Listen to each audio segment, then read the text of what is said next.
Henry Kissinger once said, it's dangerous to be America's enemy. It's fatal to be America's friend. Look, the First Amendment is the linchpin of our liberties.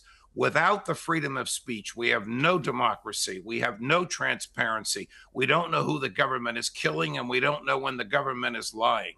The Pentagon Papers case should have no exemption to it. Julian Assange is a national hero. I am elated that he is free, but I'm crushed that the feds got their pound of flesh with this meaningless sham guilty plea for a crime we all know he didn't commit. Judge Napolitano, I mean, I can see both arguments here, but as a journalist, my every instinct is you should absolutely be free to publish, particularly when you're protected by the First Amendment. Should there be any line, though? I mean, you know, I'm mindful of the fact that President Trump is facing criminal charges for storing classified documents. Joe Biden was investigated for the same thing. If it's perceived to be a crime for a president to take classified documents just to his home, where he's protected by Secret Service, why isn't it a crime for people to publish random classified documents to the world? Well, because of the First Amendment, Piers, which not only guarantees the freedom of speech, but according to the Pentagon Papers case, nicely described by my friend Michael, establishes the right of the public to know what the government is doing. But Mike Pence, for example, has slammed it. Julian Assange endangered the lives of our troops in a time of war and should have been prosecuted to the fullest extent of the law.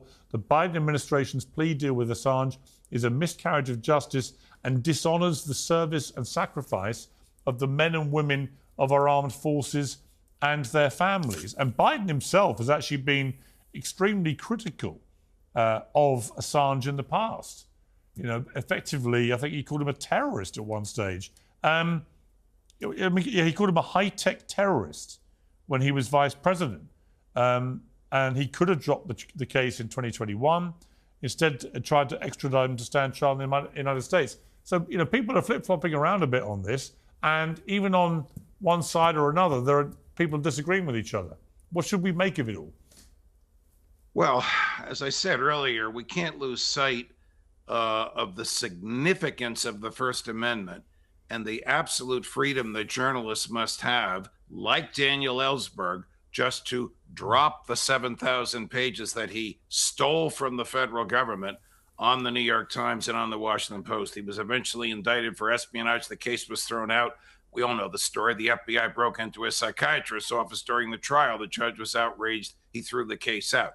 Chelsea Manning was prosecuted, pleaded guilty to half, was found guilty to the other half, sentenced to 35 years in jail. President Obama commuted it to time served. Manning was released from jail hours before Trump was inaugurated. Trump told me shortly after January 6th and before January 20th, in one of our final of many conversations, he planned to pardon Edward Snowden and Julian Assange. Someone, probably Bill Barr and Mike Pompeo, talked him out of it.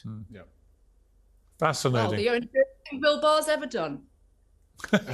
I think it's, I should say, Elsa Piers, I would just say, I think it's wonderful to see Republicans coming around to a properly pro-free speech position after having been stuck in this awful neoconservative agenda, which got us into terrible wars in the Middle East and have got us stuck in an awful war in the Ukraine.